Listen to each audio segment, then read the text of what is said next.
오늘 우리에게 주신 하나님의 말씀은 출애굽기 9장입니다.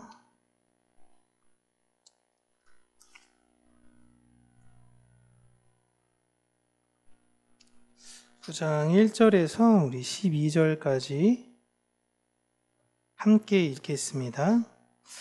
여호와께서 모세에게 이르시되 바로에게 들어가서 그에게 이르라.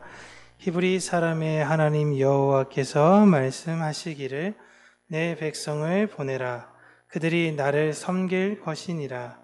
내가 만일 보내기를 거절하고 억지로 잡아두면 여호와의 손이 들에 있는 내 가축 곧 말과 나귀와 낙타와 소와 양에게 더하리니 심한 돌림병이 있을 것이며 여호와가 이스라엘의 가축과 애굽의 가축을 구별하리니 이스라엘 자손에게 속한 것은 하나도 죽지 아니하리라 하셨다 하라 하시고 여호와께서 기한을 정하여 이르시되 여호와가 내일 이 땅에서 이 일을 행하리라 하시더니 이튿날에 여호와께서 이 일을 행하시니 애굽의 모든 가축은 죽었으나 이스라엘 자손의 가축은 하나도 죽지 아니한지라.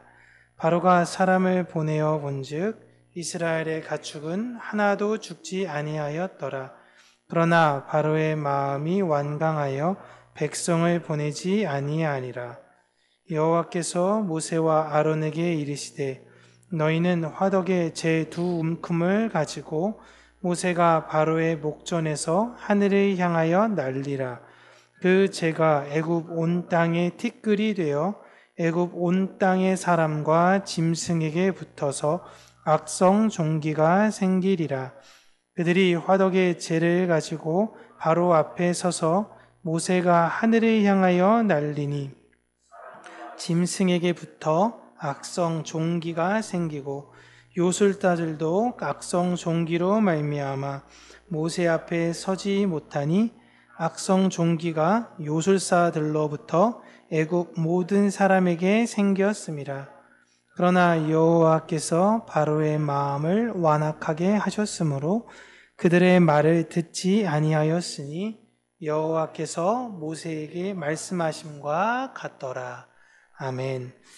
오늘은 약속을 아시나요? 라는 제목으로 하나님의 말씀을 우리 사랑하는 성도님들과 함께 나누도록 하겠습니다. 그동안 애굽에 이제 여러 재앙이 있었죠. 나일강이 피로 되는 것. 물론 모든 물이 사실상 피로 되어져서 사람들은 우물에 이제 물을 의지하여 살아갈 수밖에 없었고 그 이후로 개구리, 파리에까지 일단은 재앙이 있었습니다.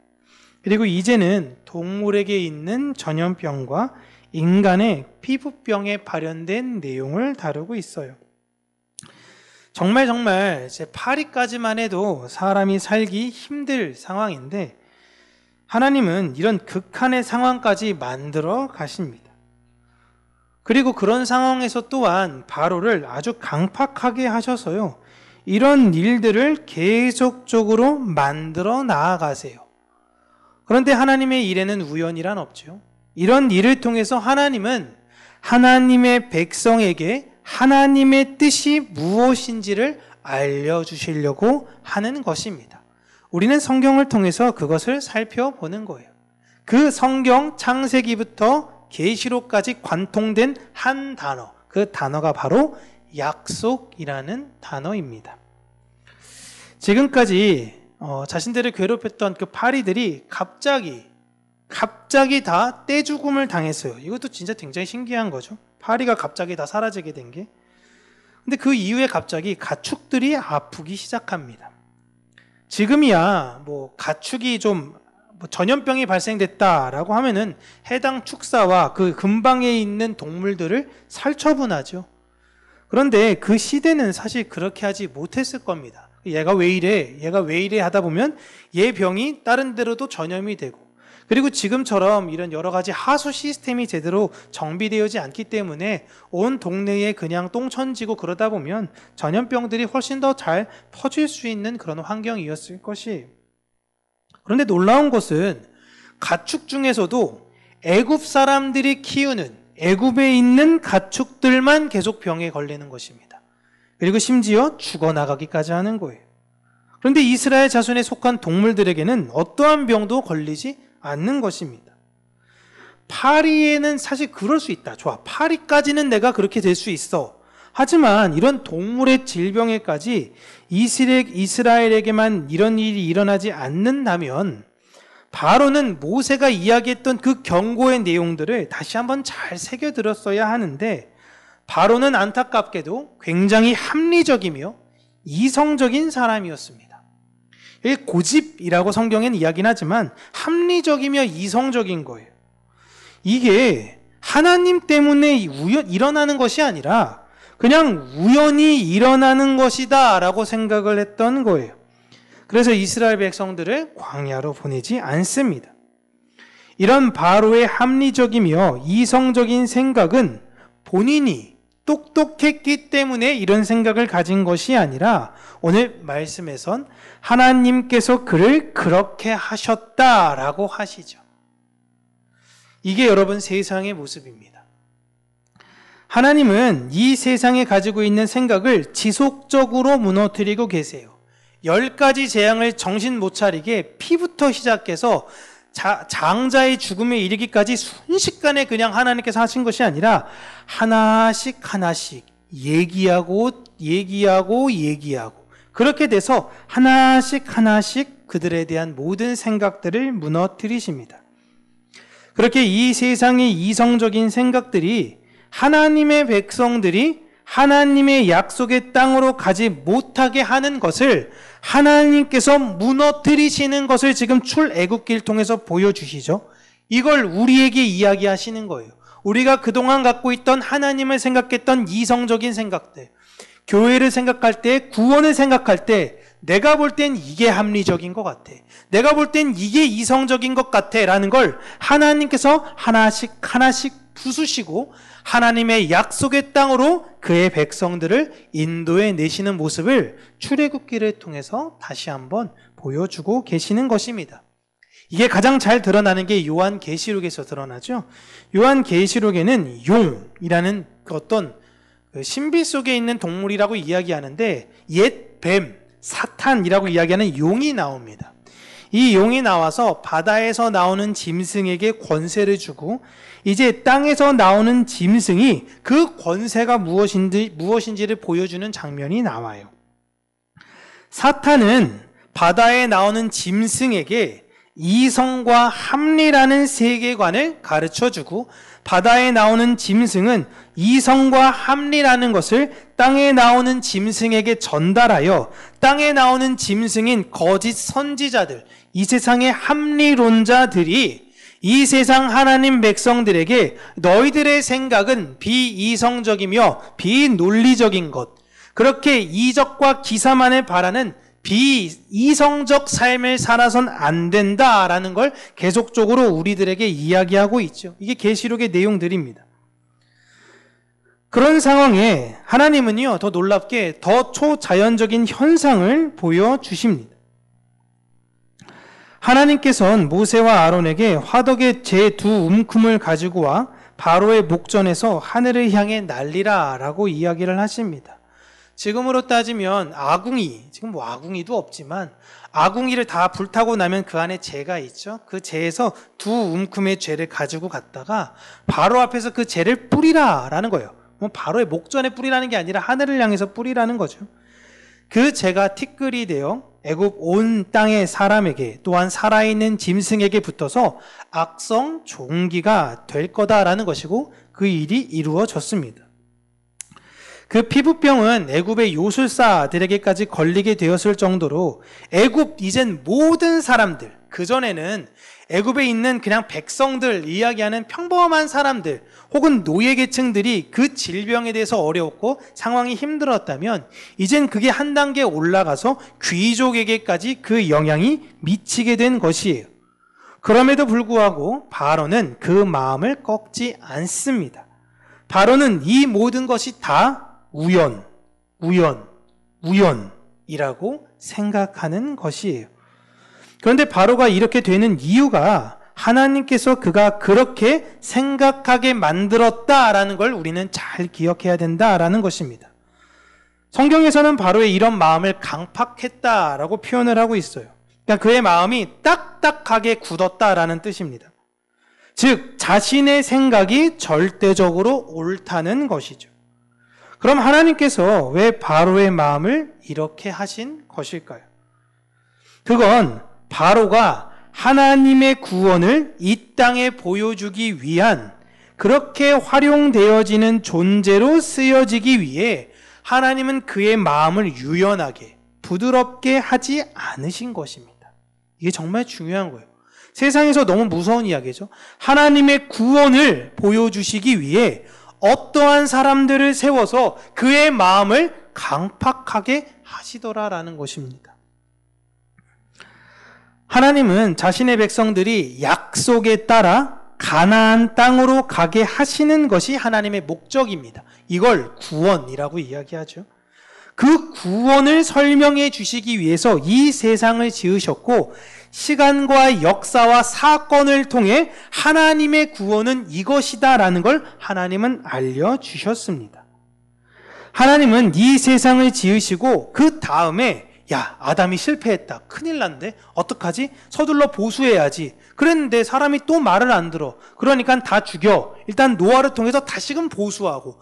그랬는데도 또 말을 안 듣네? 그러니까 다시금 바벨탑을 통해서 또 말씀하시고. 또 말을 안 듣네? 아브라함을 통해서. 이렇게 마치 하나님께서 시작했는데 인간이 거역하여 하나님의 뜻이 실패되어지고 하나님은 그것을 자꾸만 다시금 새롭게 계획하고 이런 것이 아니에요, 여러분.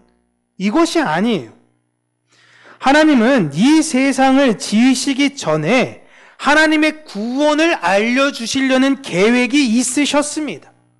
그 구원의 계획을 원래 먼저 다 완성하시고 각 시대와 역사와 사건을 통해서 내가 너희를 구원하는 것은 이런 것이야 라는 것을 알려주시는 것이에요.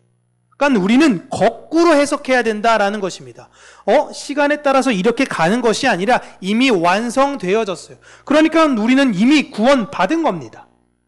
약속에 따라 구원받은 거예요. 근데 그 구원이 우리에게 이루어지고 있는 과정을 살고 있는 것이죠. 고로 사도 바울은 교회에 계속적으로 이야기하는 게 우리는 구원을 받았으나 받지 않은 사람과 같다라는 이야기를 자꾸 하는 겁니다. 이게 이해가 되지 않거든요. 받은 거면 받은 거, 받지 않으면 받지 않은 건데 구원을 받았으나 받지 않은 사람처럼 살아가는 사람들이다. 그래서 표대를 향하여 달려가는데 이전에 하나님께서 나에게 주셨던 그 은혜와 축복은 내가 더 이상 기억하지 않아. 이제는 이후로 그리스도를 향한 나의 열정과 사랑만 남아서 하나님께 나아가겠다라는 고백을 하잖아요. 구원받았다니까요. 그런데 구원받지 않은 사람처럼 살아가는 자들이 있더라. 그들이 바로 성도라고 이야기를 하고 있는 것입니다. 하나님께서 아브라함에게 약속을 하신 그 때가 이제 된 거예요. 그리고 그 약속에 따라 이스라엘 백성들은 가나안에 들어가게 되는 것입니다. 그러니까 이스라엘 사람들이 출애굽을 하고 싶어요. 나 출애굽을 하기 싫어요가 아니라 때가 되어서 나와야 하는 거예요. 거부할래야 거부할 수가 없어요. 하나님께서는 그 과정을 위해 그들에게 80년, 수십 년간 고통이 있게 하셨습니다. 그래서 그들이 이제는 야, 내가 애굽만 생각하면 지긋지긋해. 애굽이 좀 살기 좋고 그러면 여러분 가나안이 무슨 대수예요. 하나님의 약속의 땅이 여기가 너무 좋은데 여기서 평생 머물고 싶지 않겠습니까? 그런데 하나님께서 그들에게 고난과 역경을 주심으로 말미암아 내가 잊고 있었다. 하나님의 약속의 땅이 있다라는 걸 우리가 잊고 있었다. 하나님 구원자를 우리에게 보내주셔서 우리가 약속의 땅으로 들어가게 해주세요라는 간구를 이끌어 내시더라라는 것입니다. 그래서 이 땅의 교회들이 여러분 성도들이 어려움의 삶을 살아요. 그 어려움이 하나님께서 주시려는 궁극적 목적이 아니라 그걸 통해 하늘을 소망하라는 하나님의 뜻이 목적인 겁니다. 이걸 빨리 캐치해야 되는 거예요. 그런데 모르니까 좀 몸이 아플 때는 하나님 나 제발 살려주세요, 살려줘요. 그러면 좀 나아져. 생활 형편 좀 나아져. 그러면 그동안 못 놀았지, 아팠으니까. 자, 해외도 좀 한번 알아봐야지. 이렇게 가는 거예요. 그러다 또 아파. 아이고, 하나님 잘못했어요. 하나님 잘못했어요. 에? 하나님의 그 뜻과 목적을 이해해야 되는 것이 우리가 살아가는 이유예요. 이게 우연히 된 것이 아니라 하나님께서 창세전에 예수님과 하신 약속이 우리에게 미치게 된 것이다라는 겁니다. 우리가 볼 땐 시간의 흐름에 따라 된 것 같아요. 내가 볼 때는 그냥 이렇게 된 것 같은데 하나님의 작정하신 그 날이 있다라는 거예요. 그러니 우리도 그 하나님의 약속에 따라 마지막에 종극에는 천국으로 들어가게 되는 것입니다. 에베소서 1장 3절에서 6절 우리가 같이 한번 읽어보도록 하겠습니다. 시작. 찬송하리로다 하나님 곧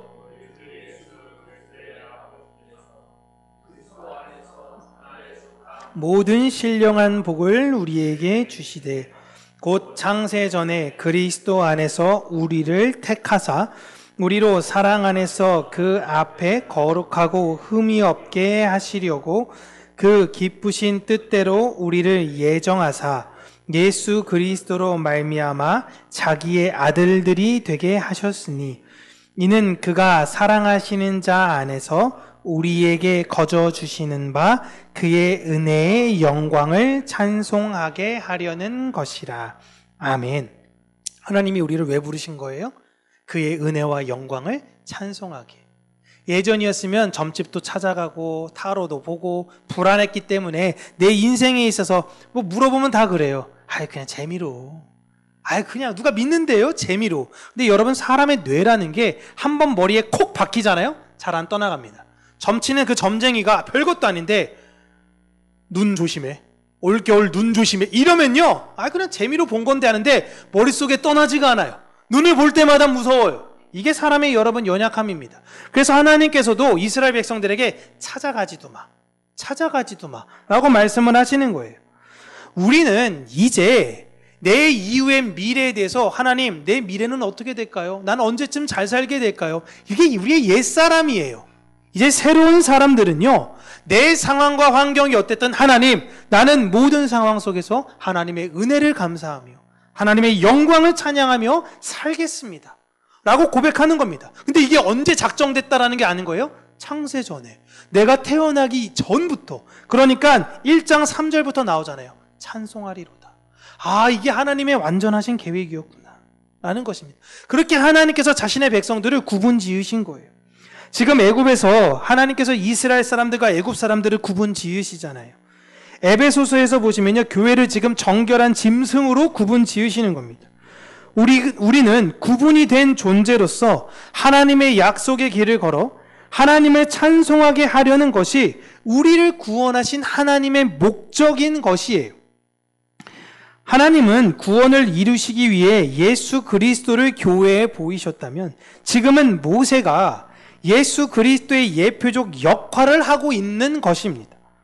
모세와 아론이 정말 대단한 사람들이어서가 아니라 이 출애굽때에 하나님께서 이루실 구원의 때를 위해 이들을 부르신 거예요. 그리고 여러분들을 그 목적에 따라 부르신 것입니다. 하나님의 뜻에 따라 모세는 어려서부터 애굽 왕자 출신으로 살게 하셨어요. 그리고는 하루아침에 그냥 미디안 광야의 목동으로 살게 하신 거예요. 아론은요, 이스라엘의 권위자였던 장로가 되게 하셨어요.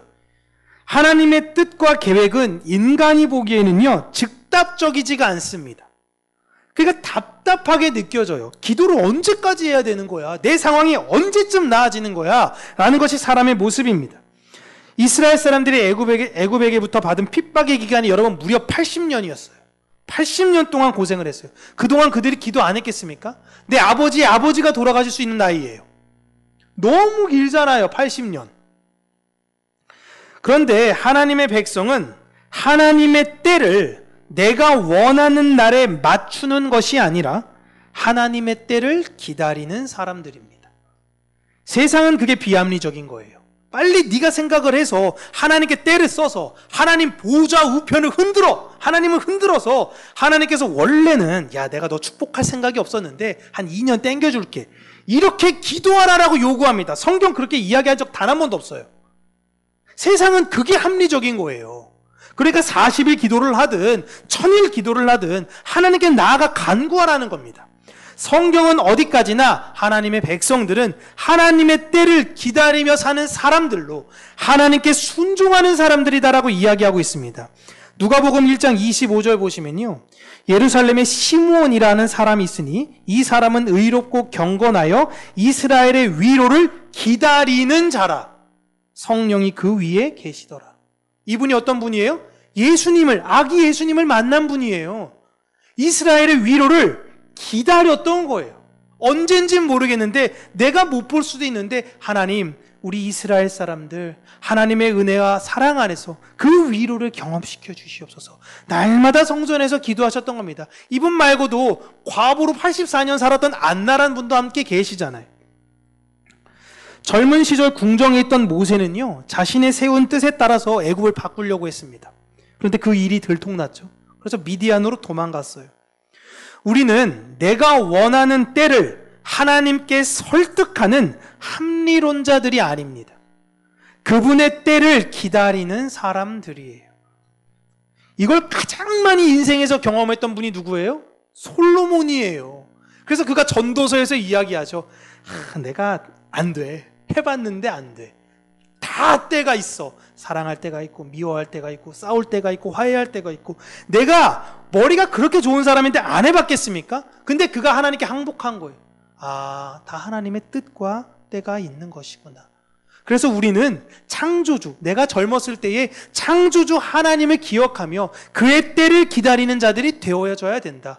나는 이제 떠나지만 젊은 이스라엘 사람들이여 여러분 이거 반드시 기억하세요. 전도서를 그렇게 남긴 거예요. 하나님께서 악인들을 어떻게 할지 몰라가지고 이 땅에 그냥 그들의 평안하게 형통하게 두시는 것이 아닙니다. 우리를 힘들게 하는 것이 아니에요. 그들을 통해 교회를 가르치시고 훈련케 하시려는 것이 목적이세요. 때가 되면 악인은 다 무너집니다. 그러니 교회는 그런 악인들을 보고 혹여나 부러워하는 것이 아니고 어쩜 저렇게 복도 많이 받았을까. 예전에 일전에 보면 어떤 사기꾼이 심지어 로또까지 당첨됐다라는 이야기가 나왔잖아요. 근데 로또 당첨돼서 당첨금 수령하는 거니까 사기꾼이 아니죠. 체납한 사람이 어떠다가 복권이 당첨됐대요. 근데 그 복권 당첨된 금액이 고스란히 다 국고로 환수. 그렇게 된 사건이 있었거든요. 어떻게 저렇게 나쁜 사람들은 복도 많아가지고 로또도 돼? 나는 지겹게 되지도 않는데 한 1,000원씩 더 늘려서 6,000원씩 할까? 이런 마음을 품는 게 아니라 혹은 또한 악인들의 편에 서서 그들의 나도 저렇게 한번 배워봐야겠다. 좀 세상은 얕게 살아야 돼. 세상은 좀 욕심을 부리며 살아야 돼. 그렇게 성경은 단 한마디도 하고 있지 않아요. 하나님의 백성들은 세상에 양이 이리에게 물려 죽는 것처럼 그것을 당할 거다. 근데 너희들 그거 당해야 된다라는 거예요. 성경은 오히려 그렇게 하고 있는 그 마음을 경고하고 있습니다. 이런 일들이 여러분 지금도 여전하다라는 것이 요한이 계시록에서 교회에게 이야기하고 있는 거예요. 계시록의 내용들은 미래에 있을 일이 아니라 지금 우리에게도 일어나고 있는 일을 비유적으로 이야기하고 있는 겁니다. 그러니까 바다에 나온 짐승들이 계속 우리에 대해서 땅에 나온 짐승들인 거짓 선지자, 이 세상의 유명한 사람들을 통해서 우리의 마음을 자꾸만 흔드는 거예요. 저렇게 사는 게 맞나? 내가 예수 믿고 사는데 나 너무 손해보는 것 같아. 이렇게 살고 내가 이렇게 헌신하고 봉사하는 게 무슨 의미가 있어? 라고 자꾸 그런 마음을 만드는 거예요. 그 비유가 힘들고, 요한계시록 보시면 그 비유가 어떤 때로 비유를 많이 하냐면요, 가장 힘들고 어려웠던 시절인 애굽의 시절, 그러다 보니까 출애굽기를 많이 인용하고 바벨론 시절을 인용하다 보니 다니엘, 에스겔 이런 선지자를 인용하는 것뿐이에요. 그러니까 요한계시록은 지금 이 시대를 사는 우리에게 주시는 것이지 먼 미래에 있을 일을 이야기하고 있는 것이 아닙니다. 우리가 가장 힘들어하는 그 시기에 하나님은 어디에 계셨느냐? 우리를 버리지 않고 우리와 함께 계셨다라는 것을 성경에선 이야기하고 있는 것입니다. 언제나 임마누엘이신 하나님께서 우리와 함께 하셨고 우리들의 눈물과 아픔을 하나님은 다 알고 계신다라는 거예요. 우리는 그런 하나님의 뜻과 약속을 믿으면서 살아가야 하는 것이죠.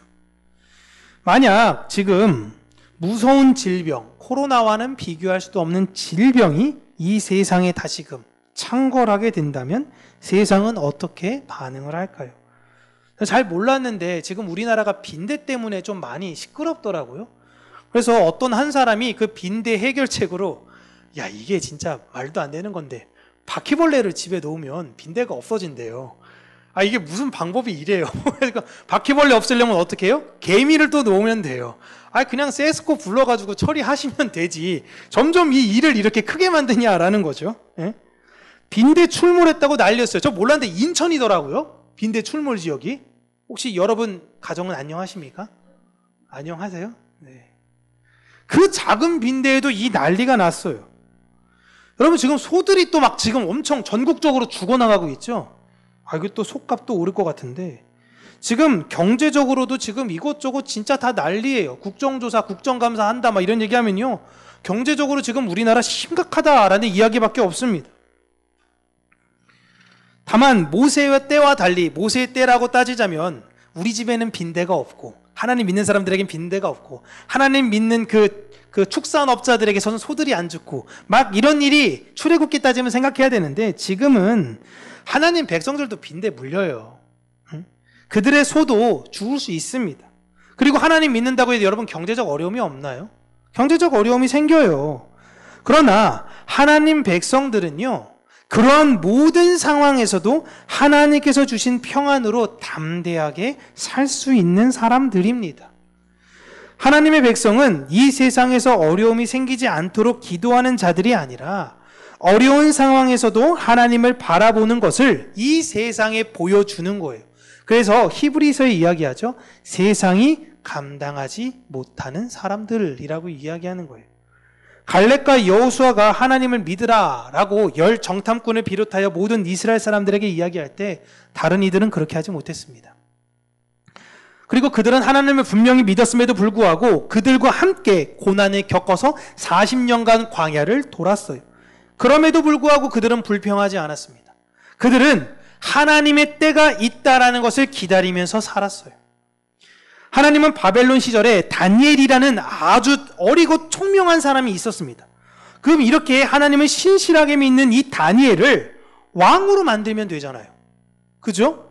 왕으로 만들어서 바벨론을 대적하고 이 나라를 하나님 나라로 다시금 세워갔으면 돼요. 그러지 않습니까? 이게 합리적인 거 아닙니까? 그를 도와줄 새 친구가 있잖아요. 응? 근데 하나님은 그렇게 안 하신다니까요. 다니엘과 믿음이 있는 친구들을요, 그 고생길을 보내세요. 하나님은 제대로 예배드리지도 못하게 하고 매일매일 우상의 신전 앞에 가야 되는 그 안타까움과 참담한 마음을 겪어내게 하십니다. 그럼에도 불구하고 그들은 하나님의 때를 기다렸어요. 특히 다니엘은요, 그 평생 소원이 다시금 내가 하나님의 전에 가서 하나님을 예배하는 거였습니다. 근데 다른 사람들은 다 돌아가요. 1차 포로가 이루어집니다. 넌 여기 있어. 2차 포로가 이루어져요. 그래도 넌 여기 있어요. 다니엘은 못 갔어요. 평생 매일 기도하면서 바랬던 게 그건데, 다윗이 평생 하나님께 기도했던 게 뭡니까? 성전. 근데 그는 못 지었어요. 그러나 하나님의 완전한 때가 있다라는 걸 이들 모두가 다 믿었다라는 것입니다. 그러나 이 세상에서 말하는 이성론자, 합리론자들은 그런 게 어딨어. 내가 내 이름 놓고 성전 세워야 되는데, 내가 기도한 게 얼만데, 내가 가서 거기서 내 영향력을 발휘해야 되는데, 이 세상 사람들은 그렇게 생각을 해요. 하나님은 이스라엘을 구분 지으심으로 하나님이 어떤 분이신가를 그들에게 보이시며 진짜 너희들이 두려워해야 할 이가 저 세상 권세자인 바로 세상 돈 많은 사람들이 아니라 하나님임을 보여주셨습니다. 우리가 두려워해야 하는 이는 하나님밖에 없어요. 교회가 이 세상에 전하는 평안은 여러분도 하나님 믿으면 부자 됩니다. 여러분도 하나님 믿으면 건강하게 됩니다. 라는 것이 아니에요.